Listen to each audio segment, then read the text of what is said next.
자, 오늘 우리에게 주시는 하나님의 말씀은 시편 23편 1절부터 6절까지 말씀입니다. 시편 23편 전체 말씀을 우리가 함께 읽어보도록 하겠습니다. 시작. 여호와께서 나의 목자이시니 내가 부족함이 없을 것입니다. 그분께서 나를 푸른 풀밭에 눕게 하시고 잔잔한 물가로 인도하십니다. 내 영혼을 회복시키시고 그분의 이름을 위하여 의의 길로 인도하십니다.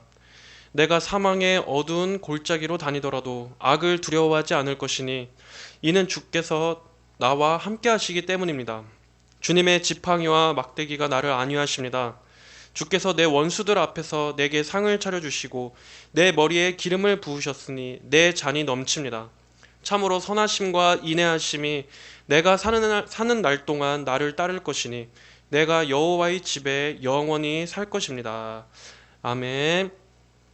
자, 우리가 함께 읽은 이 시편 23편, 오늘 본문은 다윗에 의해 쓰여진 시로서 기독교 역사상 많은 성도들의 사랑을 받아온 시편 중에 시편이라고 말할 수 있습니다. 학자들은 대부분 이 시를 다윗의 생애 후반부에 기록한 것으로 보고 있는데, 인생의 노년에 들어선 다윗이 자신의 젊은 시절을 회상하면서 그의 일생 동안 겪었던 숱한 고난과 어려움들에도 불구하고 그의 삶 전체를 인도해 주신 하나님을 찬양하며 하나님의 축복을 확신한다 하는 그의 신앙 고백을 담고 있는 시입니다. 이 시편 23편이 비록 6구절밖에 안 되는 짧은 시임에도 불구하고 우리에게 인상적으로 기억되는 이유는 하나님의 구원과 보호하심이라고 하는 이 자칫 추상적으로 이해될 수 있는 이러한 주제를 신학적으로나 문학적으로 아주 아름답고 또 너무나 조화롭게 표현하고 있기 때문입니다. 예를 들면 푸른 초장과 또 잔잔한 물가라고 하는 이러한 조용하고 평화로운 이미지들과 함께 목자로서 양들을 돌보시고 또 사망의 음침한 골짜기에서 그 양들을 지키시는 하나님의 그러한 섭리와 또 하나님의 성품이 잘 어우러지면서 많은 성도들은 이 시를 읽을 때마다 그분의 백성들에 대한 하나님의 친밀하심에 대해서 더욱더 감동적으로 느끼게 되는 것입니다. 그래서 오늘은 우리 역시도 이 시편 23편을 통해서 목자이신 하나님께서 그분의 양들인 우리 성도들을 얼마나 선하게 돌보시고 인도하시는지를 다 함께 말씀을 통해서 살펴보는 시간을 갖고자 합니다. 자, 그럼 먼저 1절의 말씀을 우리가 함께 살펴보겠습니다. 1절. 여호와께서 나의 목자이시니 내가 부족함이 없을 것입니다. 다윗은 여기서 여호와 하나님께서 나의 목자가 되신다라고 고백하고 있습니다. 이 고백에는 실제로 젊은 시절에 양을 치던 목자였던 다윗의 개인적인 경험이 반영되어 있습니다. 다윗은 여기서 하나님을 여호와라는 이름으로 부르고 있습니다. 하나님의 여러 가지 성우들이 있습니다. 그 중에서도 이 여호와라는 이름은 특별히 언약을 지키시는 하나님의 면모를 강조할 때 불려지던 이름이었습니다. 이 여호와라는 이름 안에는 자기 백성에 대해서 신실하신 하나님의 절대적인 신실하심이 담겨 있습니다. 우리가 흔히 하나님께서 신실하시다 할 때 이 신실하다라는 말은 성실하고 정직하다 또는 한결같이 믿을만하다라는 뜻을 담고 있는 말입니다. 그리고 이 신실하다라는 말 안에는 헌신이라는 말도 의미도 담겨 있습니다. 이 신실하심은 하나님의 대표적인 성품입니다. 하나님의 한결같으신 사랑, 또 변함없으신 하나님의 사랑과 긍휼, 바로 이것이 하나님의 변하실 수 없는 성품입니다. 하나님께서는 항상 그분의 자녀들, 바로 우리 성도들에 대해서 신실하신 분이십니다. 만약 하나님께서 신실하지 않으셨다면 우리가 그러한 하나님을 어떻게 믿을 수 있겠습니까? 하나님의 신실하심은 우리의 믿음의 기초가 되어줍니다. 하나님께서 신실하시기 때문에 우리는 하나님의 말씀을 믿을 수 있습니다. 또 하나님께서 신실하시기 때문에 우리는 하나님의 그 구원이 결코 취소되거나 실패할 수 없다라는 사실도 믿을 수 있습니다. 그리고 하나님께서 신실하시기 때문에 우리 성도들은 장래에 반드시 궁극적으로 승리하고 영화롭게 될 것을 믿을 수 있는 것입니다. 이 신실하심은 한편으로는 성실하다, 또 헌신하다라는 의미도 담고 있다고 설명드렸습니다. 여러분, 하나님께서 우리를 위해서 헌신하신다, 하나님께서 우리를 위해 성실하시다, 이러한 말은 얼핏 생각해 보면 잘 이해가 되지 않습니다. 헌신은 우리 입장에서 하나님께 바치는 것이지, 하나님께서 우리를 위해 헌신하신다는 것은 하나님에게는 뭔가 어울리지 않는 말처럼 생각되기 때문입니다. 하지만 하나님께서 우리를 위해서 그분 자신을 헌신하시고, 또 하나님께서 하신 그 약속에 대해서 성실하시고 정직하시다는 이 사실을 한번 생각해 보십시오. 바로 여기에 하나님의 크신 사랑이 있는 것입니다. 온 우주에서 가장 크신 분께서 그 누구를 위해서 헌신하실 필요도 없고 오히려 모든 만물의 헌신을 받으셔야 당연한 분께서 하나님의 자녀들을 얼마나 사랑하시길래 그 하나님께서 우리를 위해 자신을 낮추어 헌신하시는 것입니까? 심지어 하나님께서 자녀들을 향하신 그 사랑은 예수님을 십자가에서 죽게까지 하실 정도로 헌신하신 사랑입니다. 하나님께서 언약을 지키신다, 또 하나님께서 우리를 신실하시다라는 이 신실함은 바로 이 정도까지의 신실함을 말하는 것입니다. 독생자의 피를 흘리시면서까지 그분의 약속을 헌신하여 지켜내신다고 하는 바로 그 하나님의 신실하심이 이 오늘의 여호와라는 이름에 담겨 있는 것입니다. 그러므로 우리는 여호와 하나님, 여호와라는 이름을 떠올릴 때마다 성경에 기록된 모든 하나님의 약속은 반드시 이루어질 것이다 하는 것을 믿어야 합니다. 그리고 동시에 하나님께서는 결코 하나님의 자녀들을 버리시지 않으신다 하는 것을 우리 성도 여러분들은 굳게 믿으시기를 바랍니다. 하나님께서는 한번 택하신 하나님의 백성들을 끝까지 붙드시고 언제나 한결같이 은혜롭게 대하신다라는 그 사실을 바라보시고 하나님은 선으로 인도하신다라는 것을 여러분은 굳게 믿으시기를 바랍니다. 또한 다윗은 이어서 말합니다. 여호와는 나의 목자이시니. 다윗 본인부터가 실제로 양을 쳐본 목자였기 때문에 목자의 임무라는 것이 무엇인지, 그리고 또 양은 어떠한 존재인지, 그리고 그 양들이 필요로 하는 것이 무엇인지 잘 알고 있는 사람이었습니다. 그러한 다윗이 볼 때 이 목자와 양의 관계는 하나님과 이스라엘의 관계, 그리고 하나님과 우리 성도들의 관계를 잘 설명해 주는 비유였을 것입니다. 하나님과 하나님의 백성과의 관계를 목자와 양에 비유한 것은 여기 시편 말고도 성경 전체에 걸쳐서 많이 나오는 표현입니다. 목자의 임무의 가장 중요한 것은 무엇입니까? 바로 당연히 양들을 돌보는 것입니다. 양을 먹이고 또 양들을 항상 살피고 양들을 인도하며 돌보고 보호하는 것입니다. 그리고 그러한 점에 있어서 하나님은 우리의 목자가 되어 주십니다. 그것도 그냥 목자가 아니라 신실하신 목자이십니다. 그리고 우리 성도들은 그 목자 되시는 하나님께서 친히 기르시는 그 하나님께서 치시는 양입니다. 여기서 왜 특별히 양입니까? 여러 동물들 중에서도 이 양이란 동물은 참 우리 성도들과 많은 점에 있어서 닮아 있습니다. 이 양은 주인의 돌봄이 없이는 자기 혼자서 해낼 수 있는 게 아무것도 없는 동물입니다. 여러분, 양 한번 생각해 보십시오. 양은 생존에 있어서도 어떤 뚜렷한 자기를 지킬 만한 방어나 또 공격할 만한 어떤 무기가 없는 동물입니다. 거기다 이 양의 습성은 어떻습니까? 양은 워낙 어리석고 멍청해서 길도 잘 잃어버립니다. 그런데다가 고집도 세서 여간에서는 말도 잘 듣지 않는 동물입니다. 그리고 심지어 양은 아주 미련한 부분도 있습니다. 예를 들어 양은 한번 몸이 뒤집어지면 스스로 자기 몸을 일으켜서 혼자 일어나지도 못한다고 합니다. 이 정도로 양은 무력한 존재입니다. 그래서 그 상태로 아무도 도와주지 않고 계속 놔두면 혼자서 계속 발버둥 치다가 나중에는 그 윗속에 가스가 차서 생명이 정말 위험한 지경까지 간다고 합니다.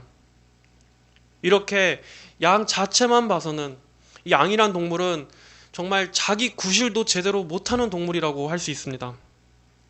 성도는 바로 이런 양에다가 우리 성도들을 비유하고 있습니다.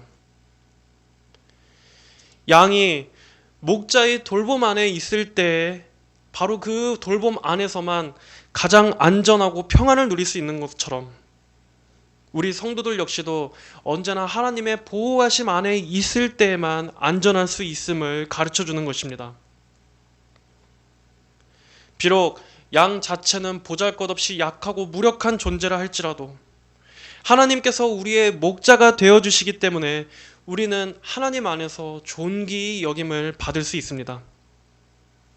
하나님께서는 이런 양 같은 존재인 우리 성도들을 그분의 사랑으로 사랑해 주시고 돌봐주시고 다스려 주십니다. 우리 성도들이 하나님의 돌보심이 없이는 혼자서는 생존할 수 없다는 것을 아시고 언제나 우리의 목자 되시는 하나님께서 우리를 지켜주시고 먹여주시고 책임져 주시는 것입니다. 그러므로 우리 성도들은 우리에게 부과된 것 이상의 것을 추구하지 말아야 합니다. 하나님께서 우리에게 바라시는 것은 무엇입니까? 바로 목자 되시는 주님의 음성을 잘 듣고 하나님 안에 머물면서 우리가 하나님으로 만족하고 하나님의 뜻만을 쫓으며 사는 것입니다. 그럴 때 우리가 가장 평안을 누릴 수 있도록 하나님께서는 우리가 양으로서 만족할 수 있도록 그렇게 섭리하셨습니다.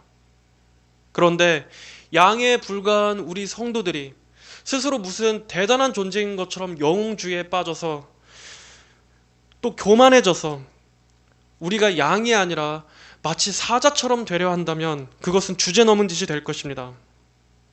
아마 어떤 분들은 이렇게 생각할 수도 있을 겁니다. 아니 내가 고작 양에 불과하다고? 아니 고작 양 따위나 되려고 그 양에 만족하며 살라고?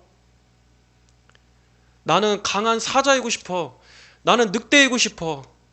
나는 양같이 그렇게 항상 돌봄이 필요하고 항상 하나님 안에 보살핌을 받아야 하는 그런 존재는 약해서 싫어 라고 생각하는 분들이 있을 수도 있을 것입니다. 하지만 만약 그렇게 생각한다면 한번 목자를 떠나보십시오. 그렇다면 오히려 더 강해지고 스스로 생존할 수 있을 거라고 생각합니까? 아닙니다. 성도가 하나님을 떠나려 한다면 결코 안전할 수 없습니다. 오히려 길을 잃고 헤맬 것입니다. 방황할 것입니다. 사나운 맹수에게 잡혀 찢길 것입니다. 성도는 오직 하나님 안에 있을 때에만 존귀한 것입니다. 하나님 안에 있을 때 가장 약하고 무력한 것이 아니라 하나님 안에 그분의 돌봄을 받는 양으로서 있을 때가 가장 안전하고 복된 것입니다. 세상 사람들은 이렇게 생각합니다. 하나님을 믿는다는 것은 그저 그 어디에도 믿을 데가 없는 가장 불쌍하고 나약한 사람들이나 믿는 것이다. 어디다 의지할 데가 없으니까 하나님이라는 것을 믿고 종교에나 기대는 것이다 라고 생각하면서 우리 성도들이 믿음을 우습게 여긴 사람들이 있습니다. 하지만 참된 성도는 자신이 하나님의 양이라는 사실에 만족합니다. 오히려 그것을 가장 기쁨으로 여깁니다. 왜냐하면 하나님 없이 사자가 되는 것보다 하나님 안에서 양이 된다는 것이 얼마나 복되고 귀한 은혜인가를 알기 때문입니다. 그러므로 성도라면 스스로를 대단하게 여기지 마십시오. 우리는 매 순간 하나님의 공급으로서 살아가는 그분의 양에 불과합니다. 하지만 돌봐주는 목자가 없는 사나운 맹수보다도 우리는 더 안전하고 복된 존재입니다. 우리는 더욱더 정말로 확실하게 우리의 안전을 확신할 수 있는 가장 안전한 존재입니다. 오히려 하나님의 없는 인생은 어떤 인생입니까? 그러한 인생은 목자가 없는 인생입니다. 즉, 이 말은 그를 지키고 돌보시는 분이 아무도 없다는 것입니다. 오히려 그는 누구의 소유입니까? 그는 죄의 종입니다. 죄가 그의 주인이고 마귀가 그의 주인입니다. 그는 전혀 강하지도 않고 독립적이지도 않으며 마귀의 소유로서 고통받고 불임받고 있는 상태인 것입니다. 그럼에도 스스로 지금 혼자 서 있다고 착각하고 혼자 강하다고 착각하고 있는 것입니다. 실제로는 그 위에 아무런 은혜도 없고 보호도 없는 비정하게 방황하는 짐승 같은 삶임에도 불구하고 말입니다. 하지만 우리 성도들은 비록 겉으로 볼 때는 양같이 약한 존재이지만 하나님 안에 있기 때문에 성도는 강한 존재입니다. 스스로는 우리 자신을 보호할 것이 아무것도 없다 할지라도 목자 되신 하나님께서 강하시기 때문에 우리는 어떠한 위험 속에서도 안전한 존재입니다. 그만큼 하나님께서 우리의 목자가 되신다라는 사실은 어떠한 상황에서도 끝까지 우리를 책임져 주시고 지켜 주신다라는 가장 확실한 소망이자 기초가 되어 줍니다. 여호와께서 나의 목자이시니 내가 부족함이 없을 것입니다. 다윗은 여기서 우리의 목자가 아니라 여호와 하나님을 바로 나의 목자라고 고백하고 있습니다. 여러분도 하나님을 여러분 개인의 목자요, 여러분 자신을 하나님께서 기르시는 양이라고 확실하게 믿고 계십니까? 이 사실을 그저 머리로만 믿지 마시고 여러분의 신앙 고백으로 굳게 붙드셔야 합니다. 여러분 개인의 신앙이 되어야 합니다. 하나님께서 나의 목자가 되심을 굳게 믿는다면 그분께서 나를 책임지시고 돌봐주신다라는 이 사실 역시도 믿어야 합니다. 하나님께서는 양의 모든 필요들을 잘 아십니다. 우리에게 있어서 가장 필요한 것이 무엇인지를 세심하게 살피시는 분이십니다. 실제로 양을 키우는 그 육신의 목자라고 할지라도 자기가 키우는 그 양들을 굶기지 않기 위해서 최선을 다해서 돌보고 키우는데 어떻게 하나님께서 말씀으로 낳은 그분의 자녀들을, 예수님의 핏값으로 구원해내신 그분의 자녀들인 성도들을 어떻게 굶주려 죽게 하시겠습니까? 결코 그럴 일은 없는 것입니다. 하나님께서는 성도의 영적인 것뿐만 아니라 우리 성도들의 실제적인 이 육신의 모든 필요까지도 항상 부족함 없이 돌봐주시는 분이십니다. 시편 34편 9절 10절은 이렇게 말씀합니다. 너희 성도들아 여호와를 경외하여라. 그분을 경외하는 자들에게는 부족함이 없을 것이다. 젊은 사자들은 먹이가 없어 굶주려도 여호와를 찾는 자들은 모든 좋은 것에 부족함이 없을 것이다 라고 말씀하고 있습니다. 하나님을 경외하는 모든 자들은 하나님 안에서 아무것도 근심하지 마시기 바랍니다. 전능하신 하나님께서 어떻게 그분의 자녀들을 궁핍 가운데 버려두실 수 있겠습니까? 하나님께 모든 풍족과 부요와 충만함이 있으신데 어떻게 그분의 형상을 닮은 사랑하는 자녀들을 삐쩍 마르고 메마르게 빈곤한 가운데 방치하실 수 있겠습니까? 하나님께서는 성도들의 모든 삶에 결코 부족함이 없도록 넉넉하게 공급하시고 채워주실 것입니다. 충만케 하실 것입니다. 그것이 바로 하나님께서 우리의 목자요, 나의 목자가 되신다는 사실입니다.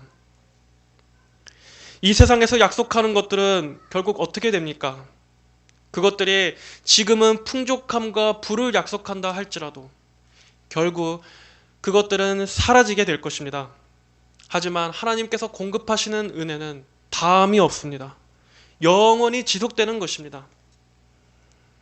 우리 성도들은 이처럼 우리가 믿는 목자 하나님께서 이 세상에서 가장 전능하신 분이라는 것을 믿어야 합니다. 그리고 우리는 바로 그분, 가장 전능하신 분의 품 안에 있다는 것을 실제적으로 믿으시기 바랍니다. 온 우주를 창조하시고 그분께서 모든 생명의 주인이시며 지금도 모든 피조 세계의 생명들을 먹이시고 입혀주시는 분이신데, 그리고 그 하나님께서 나의 생명을 안전하게 보존하시는 목자가 되어주시는데 우리가 무엇을 걱정하고 무엇을 두려워하겠습니까?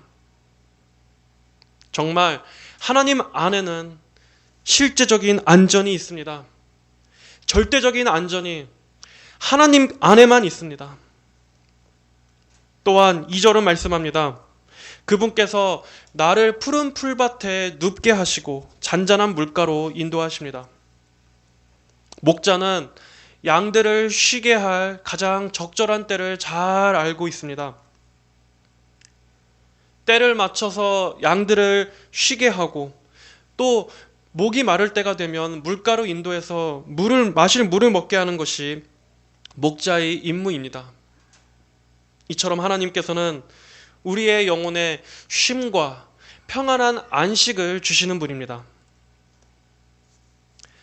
사람들은 항상 정신적인 쉼을 갖고 싶어 합니다. 인간은 항상 피곤하고 고된 삶 가운데에서 그 영혼의 안식을 갈망하는 존재입니다. 그래서 사람들은 취미 활동을 갖거나 또 여가 생활을 하거나 또 여행을 다니거나 합니다. 하지만 진정한 쉼과 안식은 하나님 안에서 하나님과 교제하는 것입니다. 물론 우리는 바쁜 일상에서 잠시 여유를 내서 때로는 조용하고 경치 좋은 자연 속에서 쉬고 오는 것도 휴식이 될 수는 있을 것입니다. 하지만 그러한 시간들이 우리의 육체나 마음에 잠깐 동안의 회복은 줄 수 있어도 사람의 영혼까지 쉬게 하지는 못합니다. 사람의 영혼을 쉬게 하는 것, 그 영혼이 참되게 누릴 수 있는 안식은 오직 하나님께서만 주시는 것입니다. 사람은 궁극적으로 영혼이 편안해야 편안한 것입니다. 이 사람의 영혼, 이 심령이 참된 평안을 누릴 때 그때 우리 삶도 평안한 것입니다. 그러한 평안은 어떻게 옵니까? 하나님과의 깊은 교제가 이루어지고 언제나 하나님의 임재가 있고 하나님 앞에 이 하나님하고의 관계에 있어서 아무런 거리낌이 없는 이러한 평온의 양심의 상태에 있을 때가 사람의 심령이 가장 평온하고 쉼이 있는 때입니다. 그렇지 않고서는 참된 안식이 없습니다. 만약 하나님과 불화하고 지금 하나님을 등지고 있는 삶이라면 그 사람은 어디를 간다 할지라도 그 마음에 평안이 없고 그 마음은 늘 어둠이 있고 불안하고 두려울 수밖에 없습니다. 그러나 하나님께서는 세상이 줄 수 없는 참된 안식을 주십니다. 누구라도 진정한 평강을 원한다면 그 사람은 하나님께로 나아와야 합니다.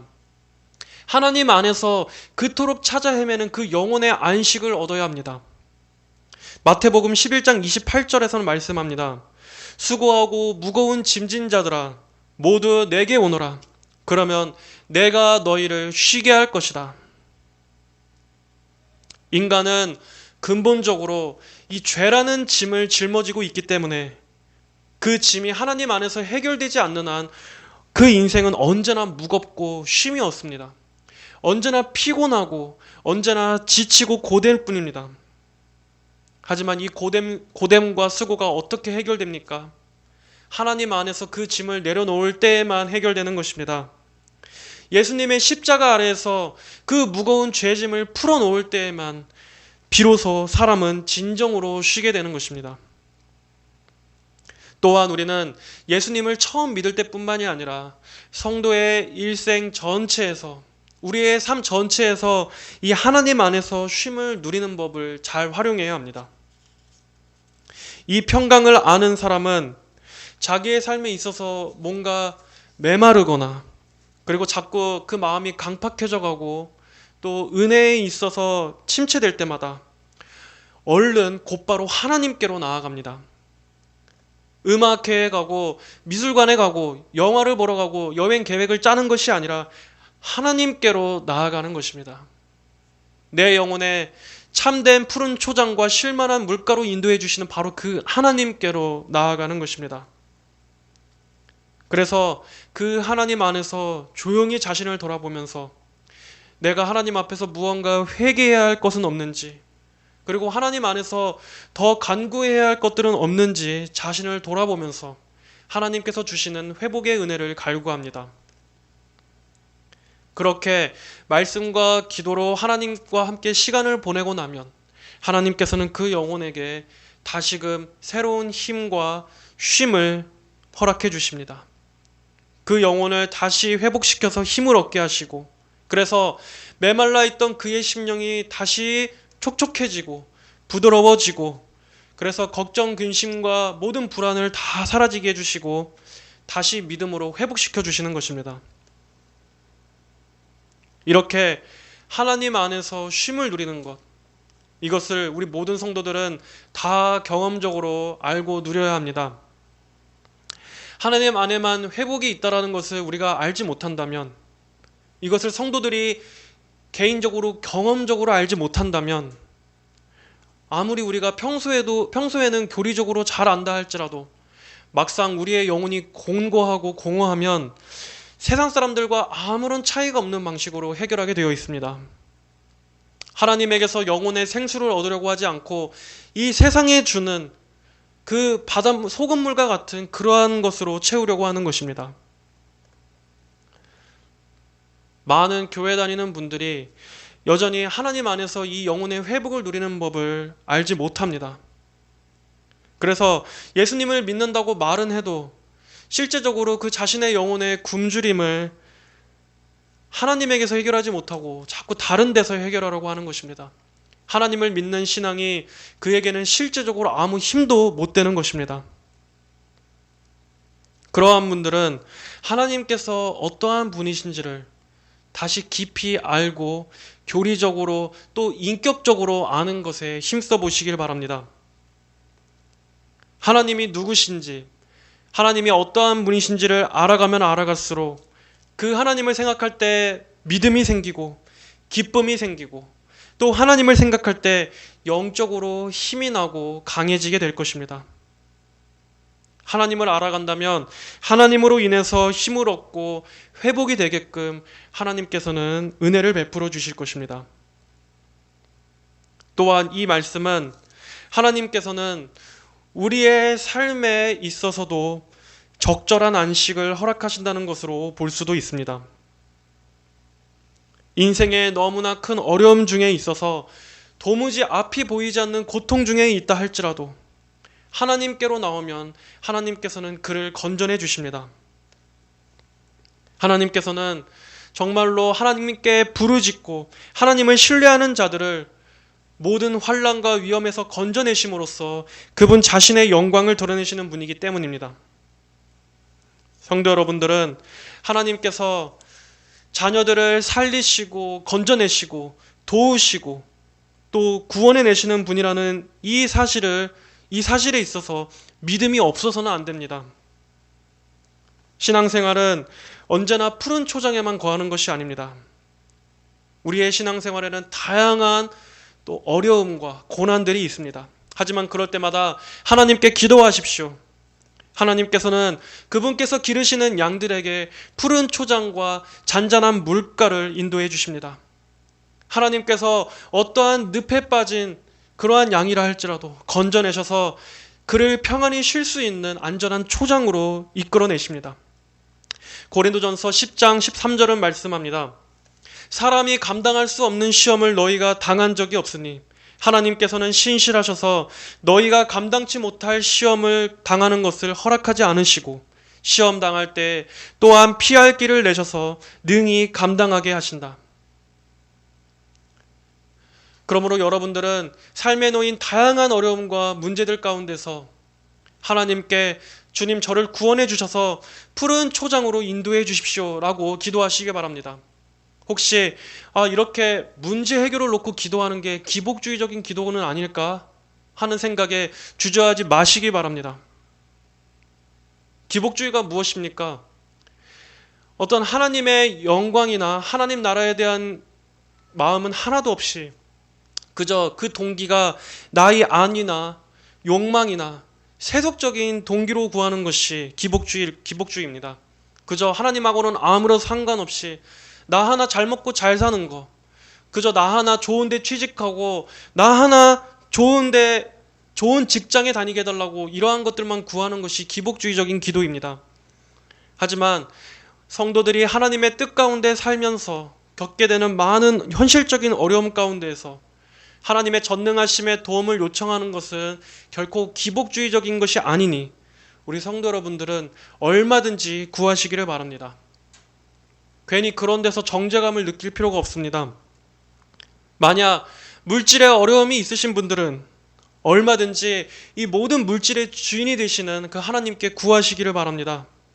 질병으로 인해서 어려움을 겪고 있는 분들도 얼마든지 하나님께 구하십시오. 하나님께 지금 이 연약한 질병을 고쳐주셔서 하나님을 위해서 남은 삶을 열심히 건강하게 섬길 수 있게 해달라고 기도하시기 바랍니다. 오히려 하나님 안에는 무한한 공급이 있음에도 불구하고 하나님은 언제라도 도움의 팔을 펼치고 있는데 우리가 마치 그렇게 빈곤하고 궁핍한 것을 거룩이고 경건인 것으로 착각해서 오해한다는 것은 하나님께서 풍족하시고 그분의 손에 모든 풍요가 있다는 것을 불신하는 것입니다. 하나님은 우리의 모든 어려움 가운데서도 목자가 되어주십니다.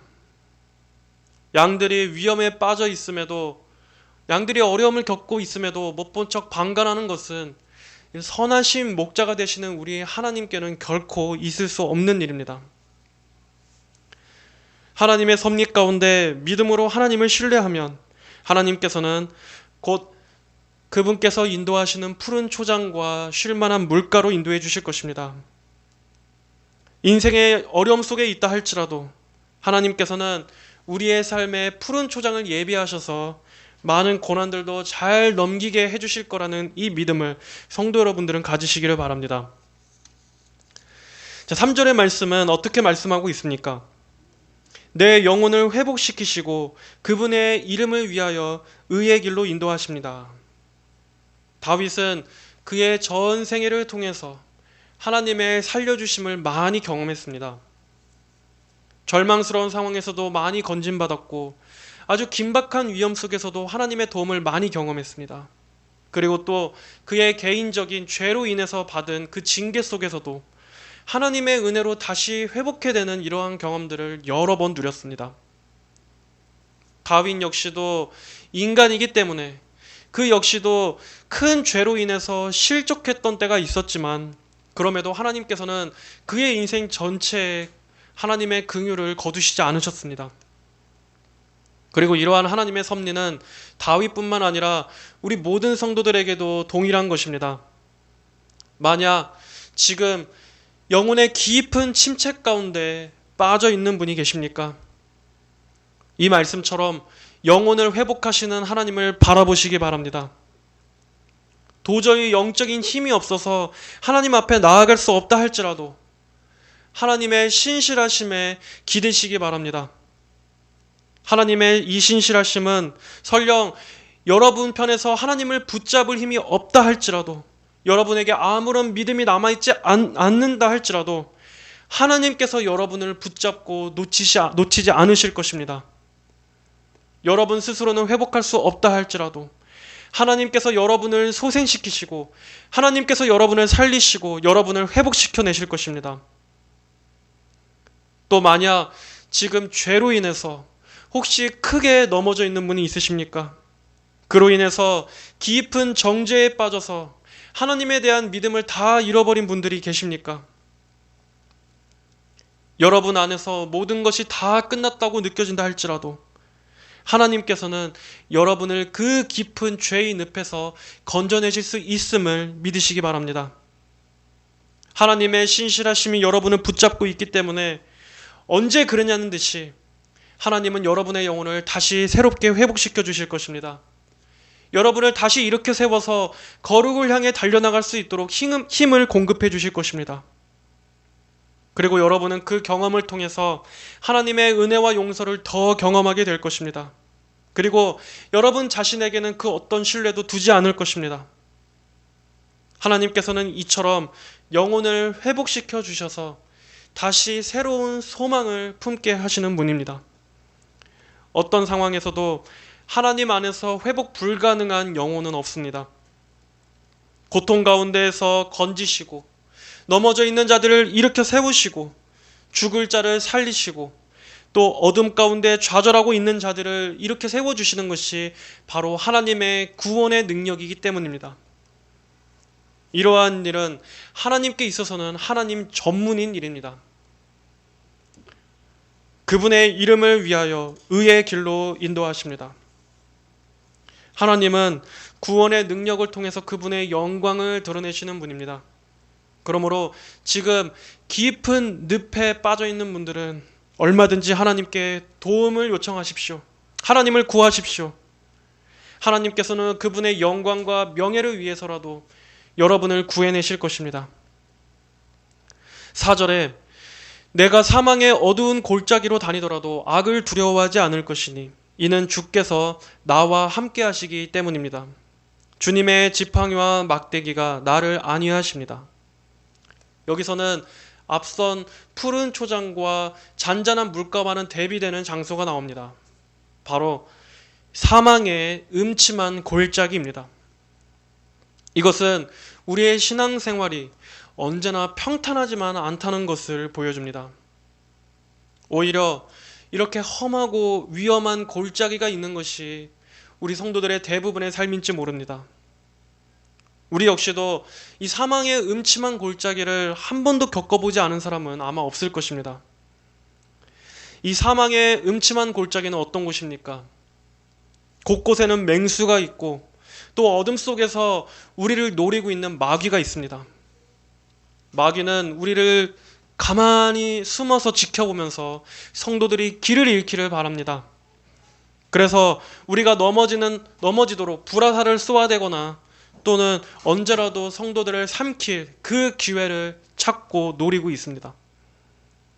하지만 그럼에도 우리는 신앙의 여정 중에서 누구나 한 번쯤은 반드시 이 위험한 골짜기를 지나가야 합니다. 성도라면 누구라도 이런 경험을 한 번도 겪지 않고 신앙생활을 하는 사람은 없습니다. 하지만 그럼에도 우리는 두려워하지 않을 수 있습니다.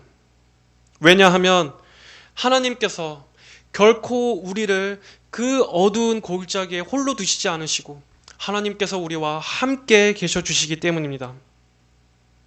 내가 사망의 어두운 골짜기로 다니더라도 악을 두려워하지 않을 것이니 이는 주께서 나와 함께 하시기 때문입니다.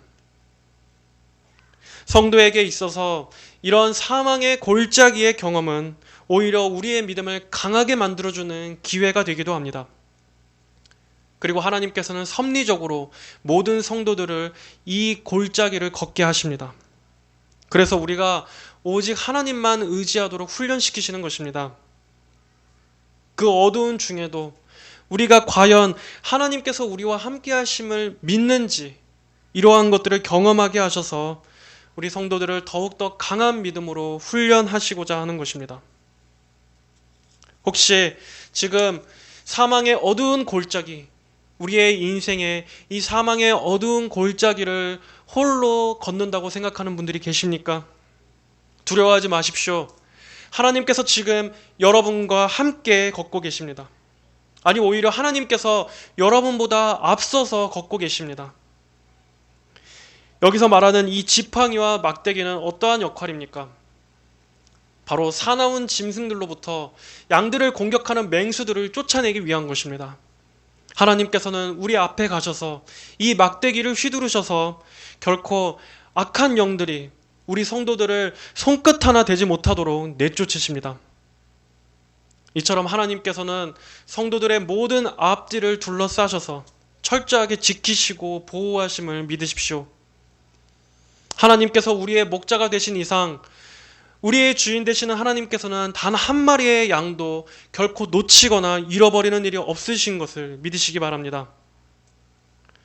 하나님 안에만 있다면 성도는 결코 불안해할 필요가 없습니다.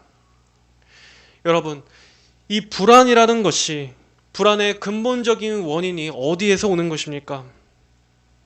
바로 인간이 혼자서 서려고 하기 때문입니다. 원래 사람은 하나님 안에서 살아가도록 지음받은 존재입니다. 하나님을 의지해서 살도록 지음받은 존재입니다.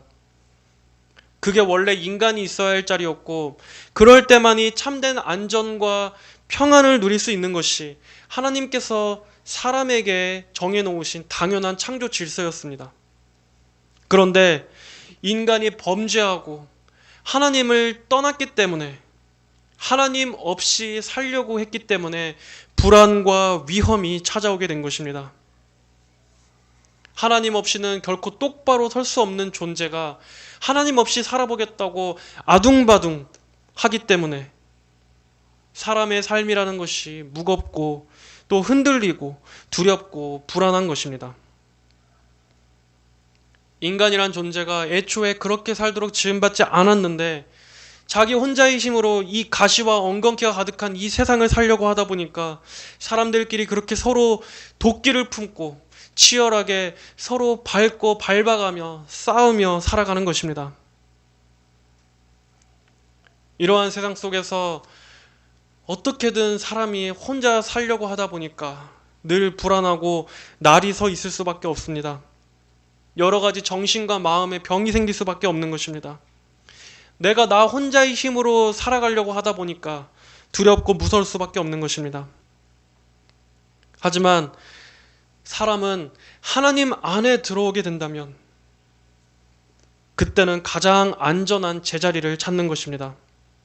심지어 이 세상 전체가 어떤 곳입니까? 정말 말 그대로 사망의 어두운 골짜기와 같은 곳 아닙니까?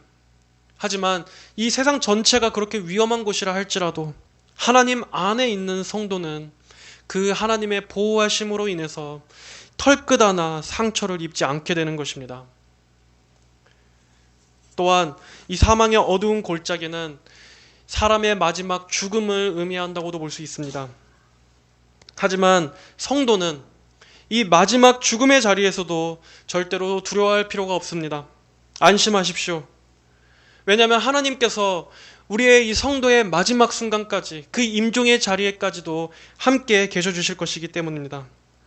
하나님은 우리의 생애 동안에 언제나 한결같고 신실하시며 우리의 마지막 죽음의 공포 앞에서도 한결같이 우리 곁에 계셔 주시는 분이십니다. 잠깐의 그 죽음의 문을 통과하면 그 뒤에는 환한 빛이 있고 영원한 생명수 강이 흐르는 그 사랑하는 주님 품에서의 안식이 성도들을 기다리고 있습니다. 사망의 권세는 이미 예수님의 십자가로서 완전히 패배했습니다. 그렇기 때문에 이 사망이라는 단어는 우리 성도들과는 이제 더 이상 관계가 없습니다. 아무런 상관이 없는 말이 되어버렸습니다. 우리에게는 생명밖에 없습니다. 성도들에게는 영원한 생명과 영원한 복락만 있을 뿐입니다. 이렇게 인생의 깊은 골짜기에 있다 할지라도 죽음의 위협 속에 있다 할지라도 하나님께서 우리와 언제나 함께 계셔 주신다는 이 사실이 얼마나 기쁘고 든든하고 감사한 것입니까? 5절의 말씀입니다. 주께서 내 원수들 앞에서 내게 상을 차려주시고 내 머리에 기름을 부으셨으니 내 잔이 넘칩니다. 이 말씀은 우리 성도들이 장차 누리게 될 최종적인 영광과 승리를 말씀하고 있습니다. 우리의 최종적인 원수인 마귀는 영원히 패배에 물러날 것이고 성도들은 하나님 앞에서 존귀 여김을 받으며 하나님 나라에 영광스럽게 들어가게 될 것입니다. 여기서 주께서 내 머리에 기름을 부어주셨다 하는 말은 이 원래 고대 근동에서는 이 손님이 집에 방문하게 되면 종들이 그 손님의 머리 위에 값비싼 이 향유, 기름을 발라주는 풍습이 있었습니다. 바로 그러한 행위로서 손님에 대한 이 극진한 대접을 하겠다는 표시였습니다. 그런데 여기서는 주님께서 우리의 머리 위에 친히 기름을 부어주신다라고 말씀하고 있습니다. 그것도 아주 흘러 넘치도록 부어주신다.